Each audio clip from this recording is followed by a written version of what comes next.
kalau yang diinisiasi oleh Dinas Pariwisata itu ada Sleman Temple Run. Sleman Temple Yang Run, barusan ya. kita gelar kemarin di bulan November, itu ada sekitar 1.600 peserta, yang itu dari 22 negara. Wow. Inilah yang kemudian Ngayogjas kemarin sekitar 24.000 pengunjung Wow. di satu hari. Satu hari ya Pak ya? Satu hari 24.000, total perputaran uang sekitar 1,5 miliar di situ. Wow. Jalan-jalan ke Malioboro. Cakep. Beli baju nih ya. Beranda Sleman, berita dan pandangan Sleman. Berbicara mengenai pesona pariwisata yang ada di Kabupaten Sleman tidak akan pernah ada habisnya karena di Sleman menyimpan sejuta pesona yang luar biasa. Kali ini Firman di podcast Beranda Sleman hadirkan, beliau adalah tokoh nomor 1 pastinya di Dinas Pariwisata Kabupaten Sleman, Bapak Is Hadi Zayid SH. Selamat pagi Bapak. Selamat pagi Mas Firman. Katus putih kabaripun. Alhamdulillah hari ini sehat. Sehat ya Pak ya. Ini kan kita ngobrolin tentang pariwisata Sleman begitu ya Pak. Ketika Bapak saat ini sudah menjadi kepala dinas, pasti sudah banyak sekali dengan ini ya berinteraksi bagaimana untuk membangun Kabupaten Sleman khususnya di sektor pariwisata lebih baik dan lebih melonjak. Ini gimana Pak suka dukanya membangun pariwisata Sleman? Susah-susah gampang atau gampang-gampang susah? Jadi membangun dan memajukan pariwisata itu gampang-gampang susah juga, karena itu juga terkait dengan komitmen masyarakat, komitmen stakeholder yang lain kan itu. Jadi ketika kita mau membangun pariwisata, kuncinya adalah sinergi dan kolaborasi stakeholder. Tanpa itu pariwisata itu tidak bisa. Iya betul. Jadi kalau hanya di hire oleh dinas pariwisata tidak akan jalan. Maka kemudian bagaimana kita berinteraksi, bersinergi, berkolaborasi dengan pelaku pariwisata, baik itu dengan PHRI, Asita, terus kemudian desa wisata. Itu yang kemudian kita kedepankan sehingga nanti pariwisata itu menjadi tanggung jawab kita bersama. Nggak bisa kita pariwisata hanya dinas pariwisata tidak akan jalan. Kemudian sinergi kolaborasi itulah yang kemudian kita kembangkan, terutama di dalam memajukan community based tourism. Jadi di Sleman itu kan kita berbeda dengan Kabupaten Gunung Kidul, Kabupaten Bantul, yang di kabupaten itu punya banyak pantai. Kita kan hanya punya lereng Melapi sama Candi kan itu. Selebihnya kita bagaimana kemudian kita mengembangkan desa wisata itu.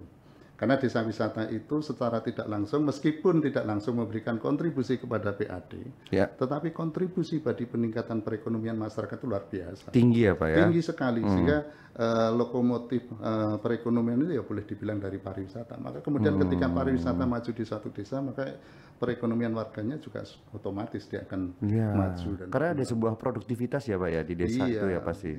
Jadi bayangkan kalau misalnya satu desa wisata itu rata-rata 1.000 kunjungan wisatawan di desa itu, dia live in, berarti kan ada spending money kan yang dibelanjakan di situ. Nah, mereka yang menikmati masyarakat. Jadi desa wisata itu diinisiasi dari, oleh, dan untuk masyarakat itu. Nah, dari, oleh, dan untuk masyarakat sendiri gitu ya Pak ya.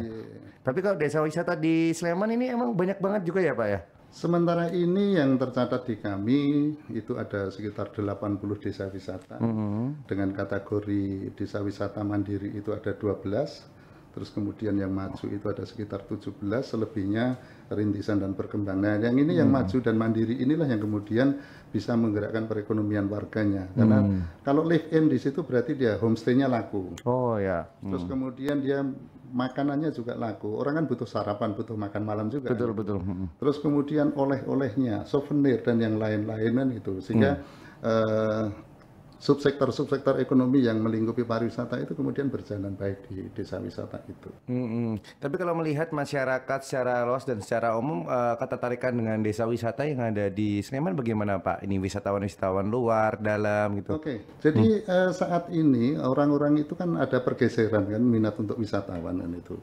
Jadi orang-orang yang dari kota itu justru malah dia memilih untuk berkunjung ke desa wisata. Misalnya orang Jakarta, dia sudah jenuh dengan hiruk pikuk ibu kota kan, maka kemudian dia healing ke desa wisata. Dia bisa menikmati suasana pedesaan, dia bisa berinteraksi dengan warga, terus kemudian aktivitas mereka keseharian mesti ronda atau apa, dia kan mendapatkan pengalaman yang tidak pernah didapatkan di daerah asalnya. Inilah yang kemudian menarik. Maka kemudian desa wisata itu ya rata-rata sekitar 1000-an lah ya dikunjungi wisatawan. Bahkan anak-anak SMA itu ada yang kemudian bahkan booking dulu dia mau ke desa wisata mana itu, dia harus jauh-jauh hari sebelumnya dia harus booking karena kalau enggak ya maka kemudian akan desa wisata itu kan overload gitu. Betul. Kemudian dia harus dijadwalkan itu. Oke, jadi sampai ini ya mahasiswa-mahasiswi sekarang juga sudah aware atau ini ya Pak, sudah ketertarikannya juga udah berbeda dari dulu ya. Iya, ada pergeseran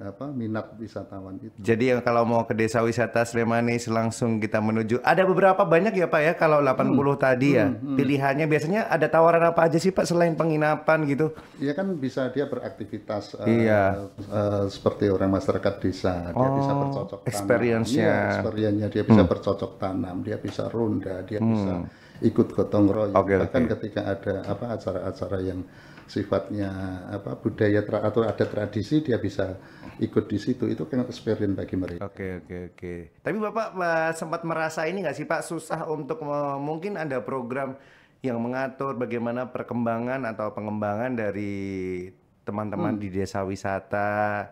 Ada apa aja Pak yang sudah dilakukan untuk orang-orang yang ada di dalam sana? Ya. Baik, jadi kita setiap tahun itu selalu mengagendakan kegiatan untuk melakukan pendampingan, pembinaan kepada desa-desa wisata, entah itu pemasaran, digital marketingnya, terus kemudian produksi lokalnya, terus kemudian bagaimana kelembagaan, peningkatan kapasitas sumber daya manusianya, karena pariwisata juga harus diikuti bukan hanya terkait dengan destinasi atau atraksi wisata, tetapi juga kesiapan sumber daya manusianya di dalam mengelola destinasi atraksi itu. Ini. Sehingga tidak itu saja kan itu. Jadi betul. Tidak itu saja. Maka kemudian ada yang namanya ide-ide kreatif, inovasi gitu. Saya rasa itulah yang kita lakukan. 1 tahun bisa sekitar hampir 30 kali kita melakukan pembinaan itu. Belum nanti juga kita melakukan sertifikasi kepada pelaku pariwisata. Misalnya kemarin kita melakukan sertifikasi terkait dengan Jeep Lavatur, terus kemudian Siva Plato juga, dengan harapan driver dari Lavatur maupun Siva Plato yang di Breksi itu dia juga bisa sekaligus menjadi pemandu wisata, sehingga bukan hanya orang menikmati alam dengan jeep, tapi juga mendapatkan cerita dari pemandu jeep ini. Di samping itu juga dia akan berperilaku semakin ramah lingkungan, terus kemudian aman, nyaman, tertib berlalu lintas. Ini yang harus kita kedepankan. Betul sekali. Jadi memang berbagai kegiatan dan program sudah dilakukan ya Pak ya, sampai ke titik terdalam bahkan di desa wisata. Sungguh luar biasa Dinas Pariwisata Kabupaten Sleman kali ini. Tapi kalau kita berbicara terkait pariwisata banyak banget ya Pak sektor pariwisata yang ada di Kabupaten Sleman. Kalau Firman pengen tahu dari Sleman ini keunggulannya yang di mana nih Pak? Jadi keunggulan kita itu ada satu wisata alam di lereng Merapi. Lereng Merapi. Ya, Merapi itu kan hanya ada satu di dunia. Di samping keindahan alamnya, maka kemudian di lereng Merapi itu juga ada yang namanya erupsi ya itu. Betul. Erupsi Merapi itu sebenarnya tidak perlu dikhawatirkan ketika kita itu mematuhi instruksi pemanduan dari BPBD, BPPTKG, sehingga nanti kita harus tahu kita itu di jarak aman enggak sih gitu. Bahkan sekarang sudah ada aplikasi yang dikembangkan oleh BPBD terkait dengan Simantap. Jadi kita itu tahu dengan HP kita itu tahu di posisi mana jarak amannya, kita di jarak aman atau tidak. Itu kita sudah tahu. Jadi orang bisa melihat dari HP-nya terkait dengan keberadaan mereka. Sehingga kalau erupsi Merapi yang lebih dikenal dengan Wedhus Gembel, ya. Kalau itu dilihat dari jarak aman itu bonus loh itu Mas. Bonus karena tidak ada di tempat yang lain kan itu. Bisa ya Pak ya? Bisa, apalagi kalau misalnya dilihat di malam hari bagaimana kemudian luncuran lava pijar itu kan indah sekali kan itu. Ya itu tadi, cuman kuncinya bagaimana kita melihat dari jarak aman dengan instruksi-instruksi yang dilakukan oleh BPBD maupun BPTKG. Itu. Jadi sudah sampai di titik itu ya Pak, bahkan kita di titik mana saya malah jadi amazed banget apa yang sudah ada gitu Pak di teman-teman yang ada di lereng Merapi, berarti sudah sampai sedemikian rupa toh ternyata toh kayak gitu loh saya karena kan pikirnya. kita itu pariwisata itu kan bukan hanya destinasi yang indah, tapi bagaimana kemudian kita mewujudkan pariwisata yang bertanggung jawab, aman.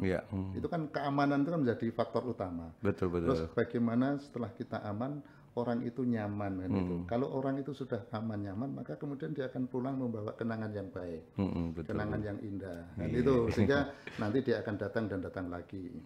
Pariwisata itu kan yang diperlukan kan pengunjung yang berulang kan itu, repeat buyer lah itu. Iya betul. Kalau pariwisata itu hanya sekali dikunjungi ya sudah selesai kan. Tapi kalau itu pariwisata itu memberikan kenangan yang indah, kenangan yang baik terkait dengan destinasi yang dikunjungi, maka kemudian dia akan menjadi media promosi kita gratis kan itu. Oh dolan di Sleman itu nyaman loh, indah kan itu, aman kan itu. Cakep ya kan. Sehingga mereka akan datang lagi, yuk kita datang ke Sleman lagi kan itu dengan kolega-kolega. Tapi kalau dilihat memang Sleman tuh ini udah urbannya Jogja, terus banyak banget orang-orang ke utara yuk, ke utara gitu ya Pak ya. Dikit-dikit ke utara, healing yuk, ke Kaliurang yuk, kayak gitu-gitu ya Pak ya. Memang yang dari selatan nyerap ke utaranya juga luar biasa gitu ya.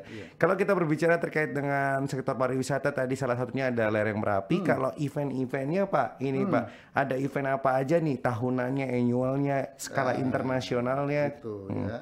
Jadi pariwisata di samping kita menyajikan destinasi yang menjadi unggulan, maka kan kemudian kita juga harus melakukan promosi. Iya betul. Promosi itu bisa dilakukan melalui travel dialog yang kita lakukan keluar daerah, bisa keluar Jawa atau di sekitar Pulau Jawa. Tapi yang jauh lebih penting adalah event-event yang kita laksanakan. Di Sleman itu ada beberapa spot tourism yang luar biasa atensinya. Kalau yang diinisiasi oleh Dinas Pariwisata itu ada Sleman Temple Run. Sleman Temple Run. Yang barusan kita gelar kemarin di bulan November, itu ada sekitar 1.600 peserta, yang itu dari 22 negara. Wow. Inilah yang kemudian ini event unggulan kita Sleman Temple Run itu trail run yang ada hanya satu di dunia, yaitu di Sleman Temple Run, lari trail dengan melintasi beberapa destinasi candi yang ada di sekitar Prambanan dengan medan yang menarik, naik turun bukit dan itu dengan disuguhi atraksi budaya lokal di setiap water station atau ciringnya kan gitu, sehingga peserta itu merasa di samping dia berolahraga juga mendapatkan experience terkait dengan destinasi yang ada maupun budaya-budaya lokal yang kita tampilkan di sekitar venue itu. Sleman Temple Run ya Pak, salah satunya ya. Sleman Temple Run, terus kemudian di Kaliurang itu ada beberapa yang diinisiasi oleh Ambarukmo Group, itu ada Volcano Run, terus kemudian ada Merapi Run, terus kemudian yang Kagama itu juga ada Kagama Trail Run yang diselenggarakan di Kaliurang. Pesertanya di atas 1.500 atau 2.000 lebih lah itu. Itu kan potensi pasar, karena mereka itu kan lari tidak mungkin kan, karena lari itu biasanya dimulai jam 5 pagi. Nggak mungkin dia datang hari itu juga, maka kemudian dia datang sehari sebelumnya, sehari sebelumnya atau 2 hari sebelumnya. Berarti kan mereka butuh penginapan, butuh makanan, maka itu kemudian menjadi daya tarik tersendiri. Nah, sekaligus kita melaksanakan event, maka kemudian pariwisata kita juga berjalan. Di samping itu juga ada ngayuk jazz, Mas. Yang musik nih ya Pak ya. Musik pertunjukan ngayuk jazz itu yang selama ini dikenal jazz itu kan segmented sekali, golongan menengah ke atas. Lah bagaimana kemudian kita ngayuk jazz ini kemudian kita kolaborasikan dengan beberapa desa wisata yang menjadi venue-nya, interaksi dengan masyarakatnya, bagaimana mereka kemudian menggelar UMKM, terus kemudian musik jazz dapat berinteraksi, dapat dinikmati dengan ala-ala desa kan itu. Ngayuk jazz kemarin sekitar 24.000 pengunjung di satu hari. Satu hari ya Pak ya? Satu hari 24.000, total perputaran uang sekitar 1,5 miliar di situ. Wow, wow. Dan berapa hari itu Pak di sana? Cuma 1 hari aja, cuma 1 hari. Iya, iya. Kita helat 1 hari. Coba 10 hari ya Pak? 10 hari luar biasa lagi kan. Dan itu ada penampil-penampil dari ada Belanda, ada dari Perancis. Oke. Jadi semuanya Pak, marwah jazznya juga ada tetap di sana gitu ya Pak ya? Iya, komunitas-komunitas yang lain ada komunitas kain berkebaya, ibu-ibu terus kemudian ada komunitas sepeda ontel lawasan, terus ada beberapa komunitas yang bergabung di situ. Inilah kan kenapa kita event itu juga menjadi salah satu upaya kita untuk meningkatkan kunjungan wisata di Kabupaten Sleman. Salah satu upayanya seperti itu ya Pak ya. Kita lihat ada berbagai event juga yang berlangsung di Kabupaten Sleman tadi, salah satunya ada Sleman Temple Run, ada Ngayog Jazz dan ada banyak lainnya gitu.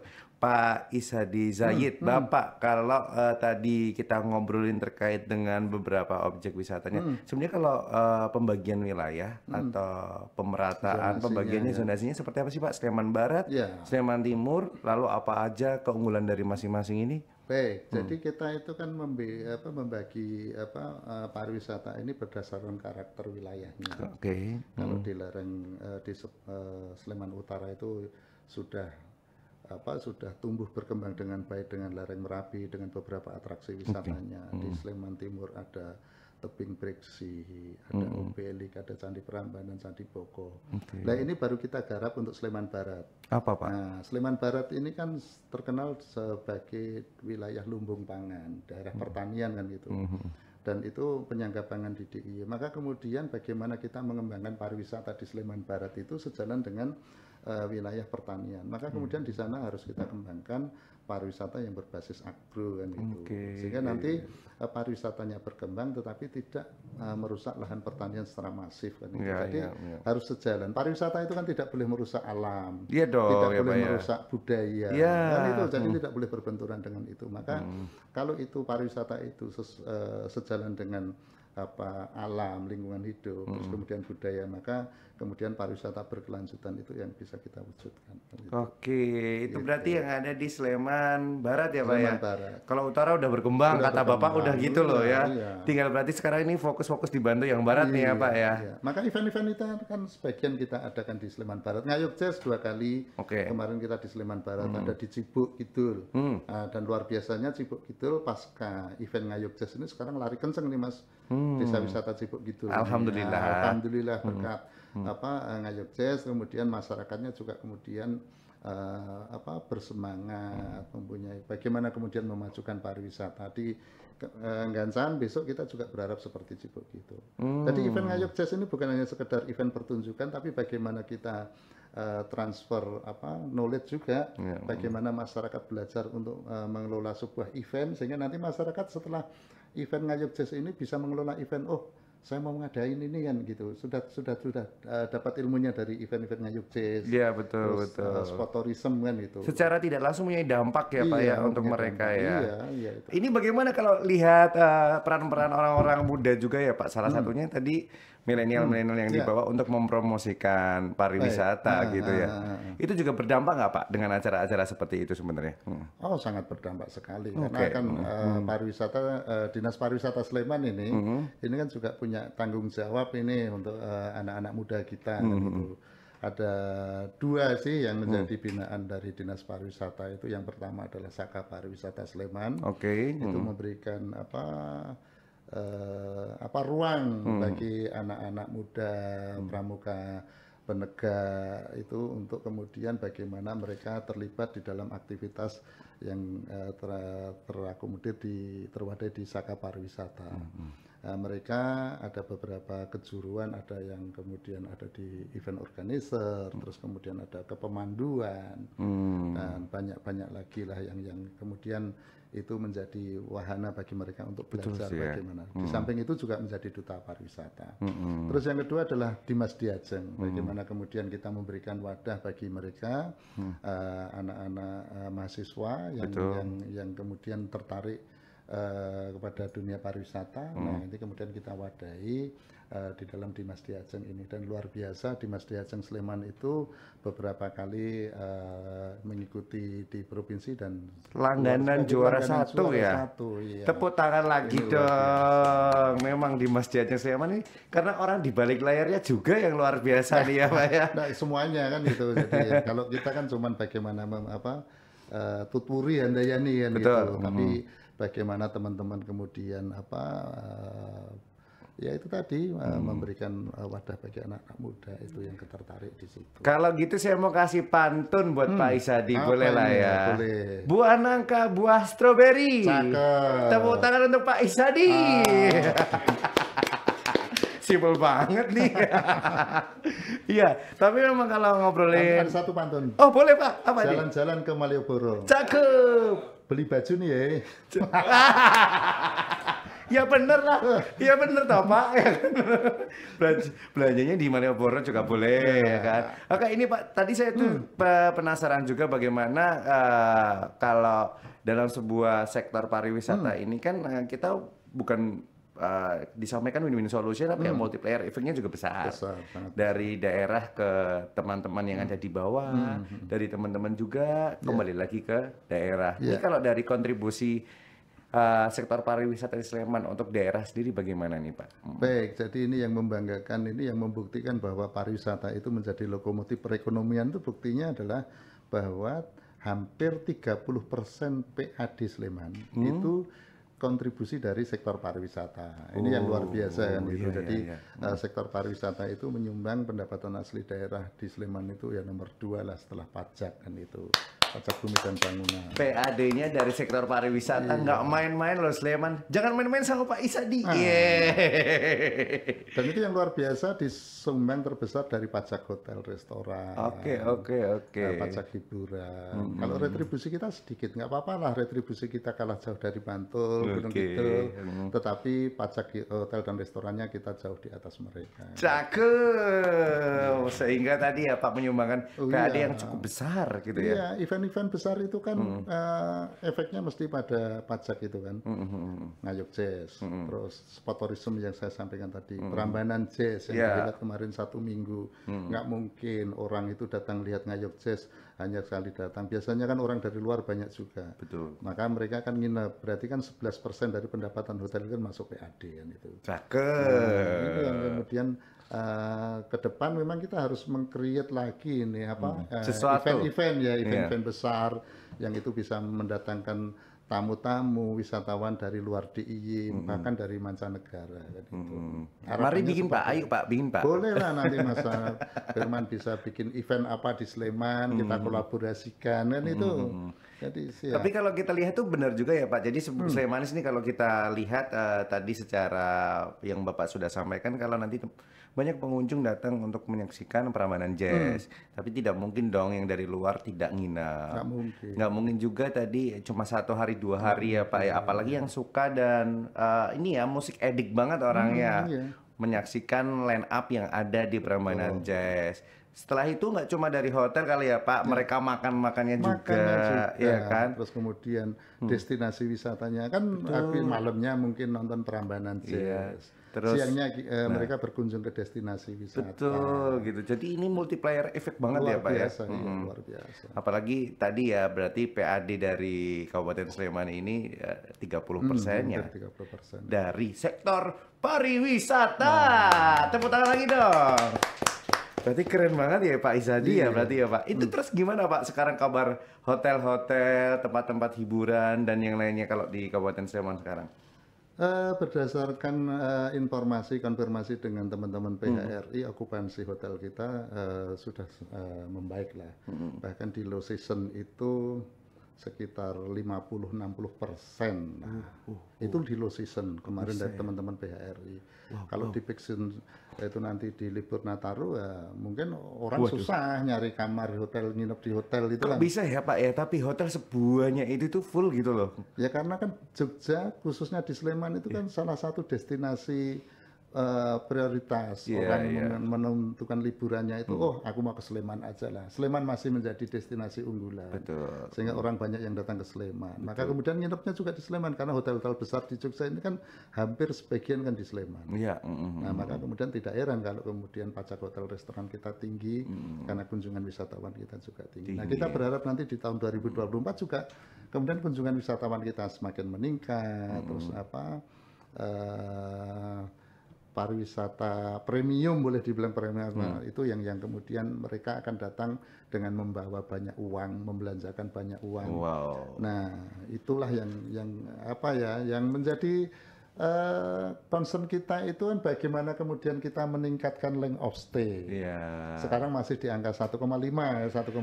Nah, besok kita harap nanti bisa sampai 2 hari. Terus kemudian spending money-nya sekarang satu wisatawan itu rata-rata 1,2 juta. Satu hari dia belanja di Sleman 1,2 juta. Nah, nanti inilah yang kemudian akan kita upayakan untuk meningkat length of stay maupun spending money-nya. Ini sungguh luar biasa sih Pak ya, melihat hal ini cukup sangat-sangat membanggakan bagaimana sektor pariwisata itu membantu PAD juga begitu tinggi. Betul. Ternyata di dalamnya juga luar biasa. Ini kalau saya mau tanya saya balik Bapak ketika mendapatkan hal-hal yang begitu luar biasa dari hasil kinerja seperti ini, ada kendala-kendalanya nggak Pak? Ngurusin teman-teman yang ada di bawah atau bagaimana ini hotel, ini event, sektor-sektor pariwisata yang lain, ada nggak Pak kesulitan atau kesusahan yang Bapak alami? Kalau kendala mesti ada kan, kendala itu mesti ada, nggak mungkin sebuah kegiatan. Rata-rata kayak gimana Pak? Rata-rata ya bagaimana kemudian penerapan sabta pesona itu kan yang kadang-kadang mereka itu kadang masih perlu ditekan-tekan terus kan, bagaimana kemudian mereka bisa melayani tamu wisatawan dengan ramah, terus kemudian tempatnya bersih, itu kenyamanan kan gitu, sehingga terus kemudian kadang kita juga masih dihadapkan pada praktek-praktek yang tidak baik bagi pariwisata, misalnya parkir nutup, terus kemudian dia pasang tarif yang melebihi dari seharusnya. Nah, tetapi kita selalu berupaya bagaimana termasuk menghadapi libur Nataru atau peak season yang pada saat long weekend itu kami berharap bahwa mereka pelaku pariwisata itu tidak melakukan praktek-praktek seperti itu. Karena apa? Tidak baik. Mereka dapat banyak sekali parkir misalnya 20.000, tetapi mereka tidak akan datang lagi besok kan itu. Orang makan pecel lele misalnya 50.000, tidak mungkin dia akan kapok kan itu. Maka kemudian kalau ingin kunjungan kalian itu berlanjut dari tahun ke tahun, maka kemudian tidak boleh ada praktek-praktek seperti itu parkir nurut. Dan alhamdulillah selama saya jadi Kepala Dinas Pariwisata belum pernah ada laporan pengaduan itu. Di Sleman semuanya tertib terkendali. Iya, harus ya Pak harus ya. Ini sebenarnya poin kecil tapi sangat berdampak tinggi ya Pak ya. Bener loh Pak, ketika kita nih parkir dapatnya mahal banget. Pasti walaupun itu mahalnya berapa sih, 10.000 lah motor ya. Tapi kan mikir ya Pak ya, motor aja 10.000 misalnya. Apalagi nanti kendaraan roda 4. Demikian juga terkait dengan pelaku-pelaku pariwisata misalnya lavatur, pengemudi, mereka harus hati-hati aman sehingga tidak terjadi eksiden kan itu. Betul. Satu orang pengemudi lalai kemudian terjadi eksiden, maka kemudian dampaknya setiap 1 bulan misalnya mereka akan dilakukan pemeriksaan dan tidak boleh beroperasi. Berapa miliar uang yang kemudian loss dari dari itu. Maka 1 orang aja bisa berdampak pada yang lainnya, ribuan bahkan jutaan orang. Dilihat dari berbagai schedule event yang ada di Kabupaten Sleman nih Pak, sebegitu banyaknya acara-acara besar dan kepadatan kegiatan Bapak. Saya mau tanya sekarang tentang Bapak aja gitu. Gimana Bapak ini membagi waktu untuk datang ke setiap event karena eventnya tadi ribuan gitu Pak? Ya baik, jadi event itu kan tidak mungkin semuanya kita datangi kan. Gitu. Maka kemudian kita berbagi sama teman-teman, mana yang harus saya hadiri sendiri, mana yang kemudian bisa dilakukan teman-teman, kan itu sambil saya monitoring melalui handphone, bagaimana kondisi misalnya libur Nataru misalnya. Bagaimana kali orang rame, aman, nah sudah nanti kita muter yang lain kan itu. Jadi kan saya selalu memantau teman-teman di lapangan dan kita tugaskan mereka di lapangan untuk bagaimana termasuk di TIC Tourism Information Center kan itu mereka harus ada di situ. Ketika nanti ada wisatawan yang mau nanya-nanya terkait wisatawan di Sleman, termasuk jalurnya itu kan kita harus sudah siap. Maka kita ya harus berbagi dengan teman-teman lah, nggak mungkin saya sendiri kan. Dan alhamdulillah teman-teman care semua, teman-teman di dinas pariwisata. Karena kerja di pariwisata kayaknya ini happy-happy ya. Happy, nggak ada liburnya Mas. Sabtu Minggu kan itu justru kita Curhat. ketika teman-teman Sabtu Minggu bisa healing sama keluarga, dinas pariwisata Sabtu Minggu justru kita malah ke lapangan. Healing Atau bersama bahkan, teman kerja. Iya, malam-malam jadi kadang istri itu sampai kapan aku kebagian waktu dolanan itu. Tapi nggak apa-apa, ini tugas kan itu. Iya. Amanah ya Pak ya. Amanah. Dan istri bisa memahami. Iya, bisa memahami. Tapi bisa dibawa Pak pas mau lihat event. Kadang-kadang ya. kita bawa, tapi kadang-kadang juga ada kegiatan yang lain sehingga beliau nggak ikut. Gitu. Iya. Tapi kalau saya pengen tahu lagi nih Pak, nggak apa-apa ya Pak ya? Nggak apa-apa. Iya. Jadi ketika Bapak ini banyak sekali event, ini saya pengen tanya nih, event terlama Bapak stay, event apa? Sleman Temple Run. Karena apa Pak? Ya karena itu handle-nya pariwisata. Saya berarti kan harus memantau mulai dari awal sampai selesai. Iya, betul, memastikan bahwa event itu berjalan dengan lancar, Betul. ada. Kalau misalnya terjadi sesuatu, ada saya yang harus menyelesaikan. Iya, Jangan sampai nanti timbul masalah. Lain nanti kepala dinas pariwisata malah lumo, nggak lucu kan itu. Iya. Maka kemudian saya pastikan bahwa event itu berjalan mulai dari awal sampai akhir. Oke. Jazz juga. Betul. Lalu kalau event termalam yang Bapak hadiri barangkali, event apa Pak? Event termalam ada ya event jam 12 malam nggak Pak? Malam tahun baru kan kita prepare itu. Jadi kalau dulu sebelum dinas pariwisata malam tahun baru saya lihat muter-muter pesta kembang api itu. Sekarang saya patroli. Keamanan ya Pak ya? Aman ya? Memastikan bahwa pariwisata aman, lancar kan itu. Sehingga nanti kalau misalnya tidak dikomplain, oh ini malah kepala dinasnya malah dolan dewi kan itu kan enggak lucu kan itu. Tahun baruan dewi. Tahun baruan dewi. Iya. Oke, tapi memang seru sekali ternyata kerja di pariwisata ya Pak ya. Iya. Nggak usah ngobrolin kerja di pariwisata, kita bergerak di bidang pariwisata aja seneng banget gitu ya. Iya. Dimana healing setiap hari. Iya. Betul nggak Pak? Iya, kita punya banyak komunitas, kita punya banyak teman, kita punya banyak saudara yang dulu saya mungkin tidak kenal. Jadi kenal. Betul. Kemudian pariwisata itu apa? Kemudian saya menjadi tahu. Ya, betul.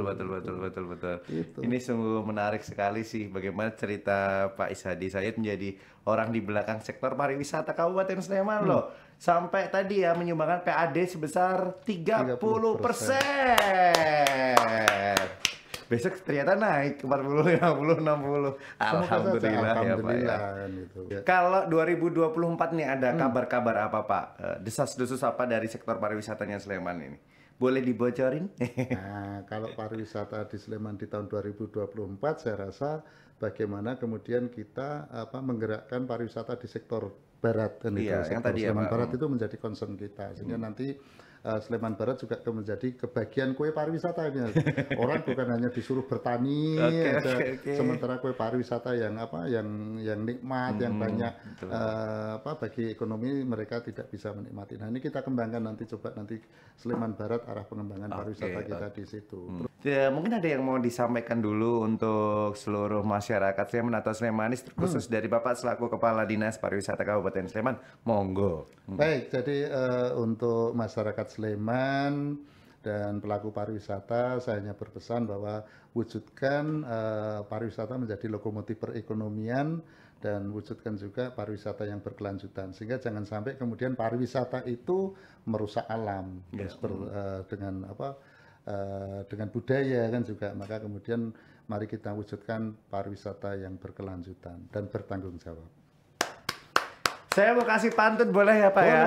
Jalan-jalan ke Pasar Prambanan. Cakep. Pariwisata Sleman memang mantap tenan.